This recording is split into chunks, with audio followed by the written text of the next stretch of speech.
స్ట్రైట్‌గా ఒక క్వెషన్ అడుగుతా. మీరు కోచింగ్ వెళ్లారు, ఎకానమీ చదివారు, నోట్స్ రాసారు, కాన్సెప్ట్స్ అన్నీ పిచ్చ క్లారిటీగా ఉన్నట్టు అనిపించింది. కానీ ఎగ్జామ్‌లో కూర్చోగానే ఏమైందో ఏమో గానీ, మొత్తం బ్లాంక్ అయిపోయింది. ఎందుకలా జరిగింది? My name is Venkatesh and మీకేం జరిగిందో నాకు కూడా అలాగే జరిగింది. ఎప్పుడు ఎకానమీ బుక్ ఓపెన్ చేసినా ఫస్ట్ పేజ్‌లోనే gross domestic product is the monetary value of all goods and services ఇలా స్టార్ట్ అయ్యేది.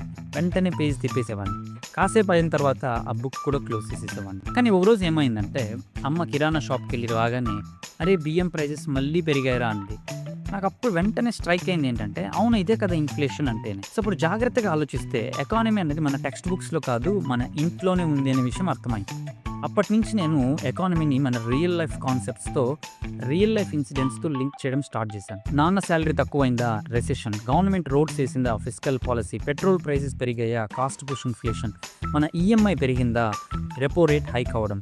ఇలా ప్రతి ఒక్కటి లింక్ చేయడం స్టార్ట్ చేశాను. జాగ్రత్తగా చూడాలే కానీ మన లైఫ్లో ప్రతి ఒక్కటి ఎకానమీతో లింక్ అయి ఉంటుంది. అందుకే ఈ ఛానల్ స్టార్ట్ చేశాను. ఇక్కడ జీడిపి మీ ఇంటి బడ్జెట్తో అర్థమవుతుంది. ఫిస్కల్ డెఫిసిట్ మీ నాన్న క్రెడిట్ కార్డ్తో క్లియర్గా అర్థమవుతుంది. ఇక జిఎస్టీ అంటారా? బిర్యానీ ఆర్డర్ చేసినంత సింపుల్గా అర్థమైపోతుంది. యూపీఎస్సీ అయినా, ఏపీపీఎస్సీ అయినా, టీజీపీఎస్సీ అయినా ఎగ్జామ్ ఏదైనా సరే ఈ ఛానల్ ద్వారా మాత్రం ఎకానమీ అన్నది మీ స్ట్రాంగెస్ట్ సబ్జెక్ట్ అవుతుంది. ఇది మాత్రం గ్యారంటీ. అయితే వెంటనే నువ్వు ఒక పని చేయాలి. వెంటనే ఈ ఛానల్ని సబ్స్క్రైబ్ చేసుకో, ఆ పక్కనే ఉన్న బెల్ ఐకాన్ కూడా నొక్కి పెట్టేసుకో. ఫ్రీగా నోట్స్ కావాలంటే మాత్రం డిస్క్రిప్షన్లో టెలిగ్రామ్ లింక్ ఇచ్చున్నా. అండ్ డైలీ ఎకానమీ మీద రీల్స్ చూడాలంటే మాత్రం ఇన్స్టాగ్రామ్లో ది రూపీ స్టోరీస్ అని చెప్పి ఫాలో అయిపోవడమే. ఇంకెప్పుడు ఎకానమీ అనేది నాకు అర్థం కాలేదు అని అనుకో. ఎందుకంటే అది నీ తప్పు కాదు, నీకు కనెక్ట్ అయ్యేలాగా ఎవరు చెప్పలేదంతే. ఈ ఛానల్ మీకోసమే.